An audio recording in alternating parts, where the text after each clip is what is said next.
Hurricane Melissa, and which seems poised to affect our southern islands in particular.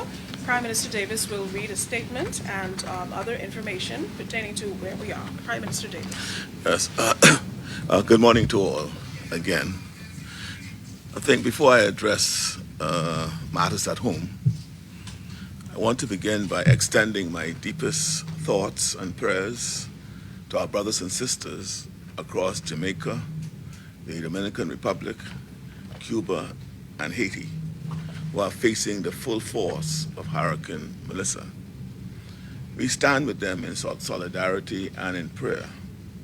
The people of the Bahamas know all too well the fear and uncertainty that come with a storm of this strength.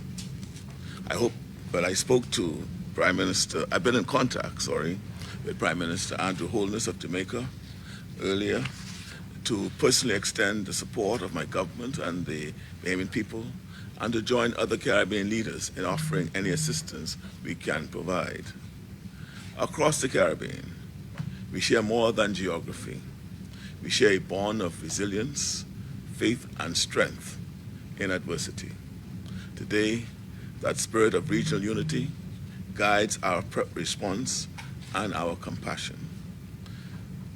Turning to our own country, the Bahamas Department of Meteorology has advised that Hurricane Melissa is forecast to begin affecting the southeast Bahamas by early Tuesday morning, with conditions deteriorating through Wednesday as the storm tracks across the area.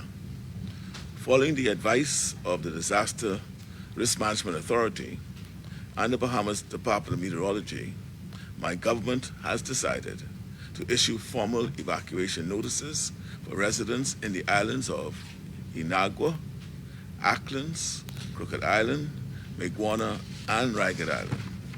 This notice is being issued out of an abundance of caution to ensure that those most at risk can be safely relocated before conditions worsen. I will now read the official evacuation order.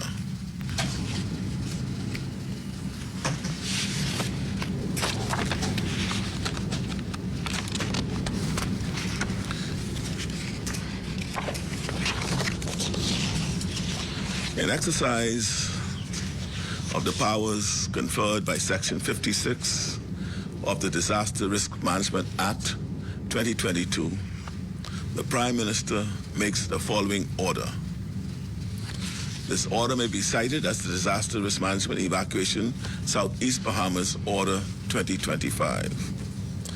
This order shall come into force on the 27th day of October 2025 and shall expire on the first day of November 2025, or on public notice by the Prime Minister upon the advice of the Disaster Risk Management Authority.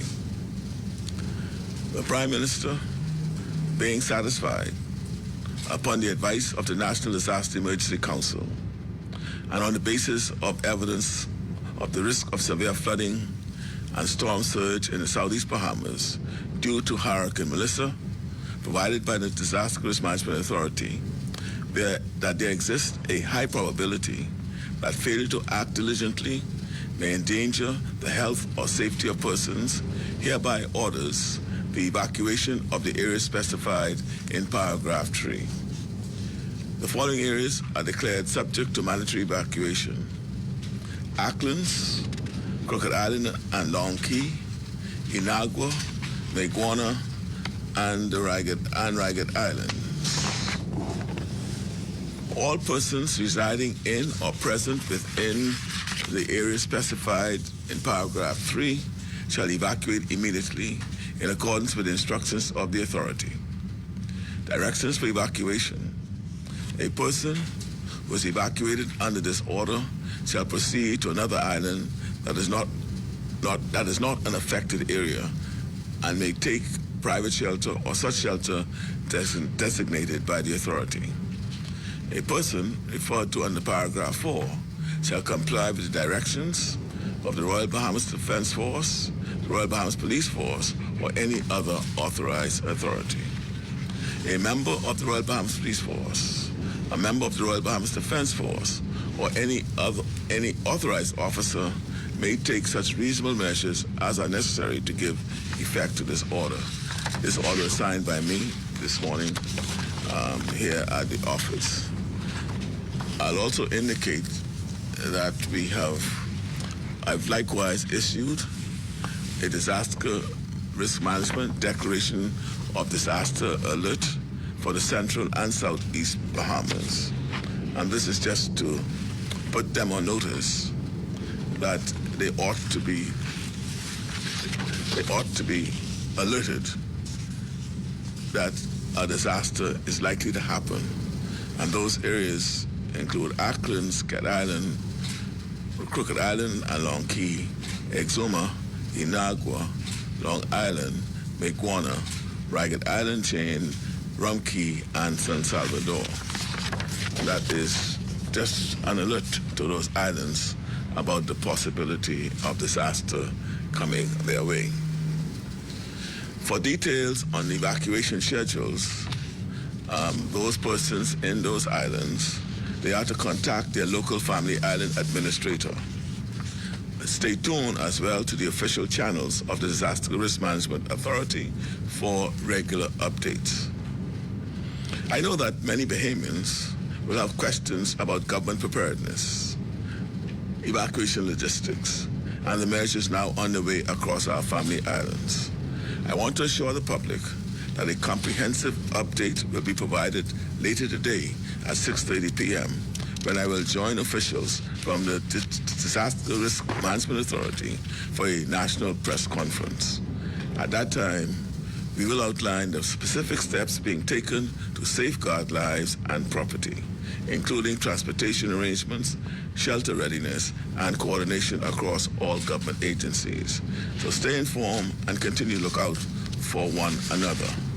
Thank you, and may God continue to protect the Bahamas and our Caribbean family.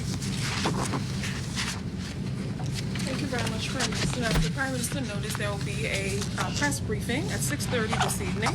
But for your information, we will allow each member of each media house, I should say, to ask just one question.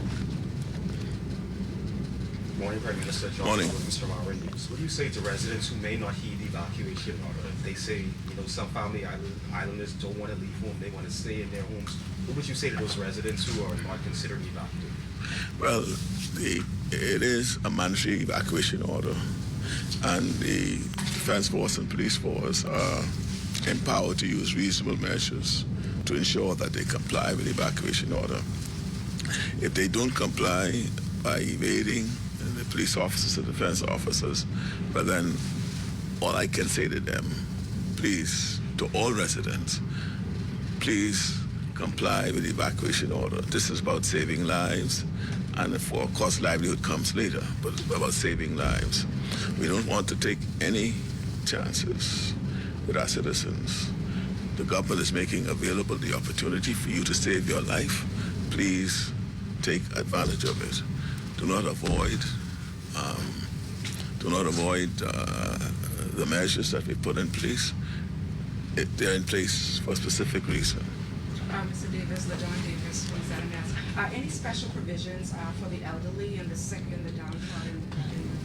Yes. I think when you look at the methodology for evacuation, we'll start with the sick, the elderly, and the children, and able-bodied persons will follow. Yes. Prime Minister Janela from Eyewitness News, what's the cutoff time for these evacuation services? Well, according to the Met Department, today is perhaps the day that we have to get everyone out, and so once I would have made this order, I know within hours the evacuation should be started. What's the cutoff time until you stop offering evacuation? I'll know more about that at 6:15 p.m. tonight. From the Tribune, so is the government providing, I guess, transportation for? Yes, we are making all the arrangements to ensure that persons can get out.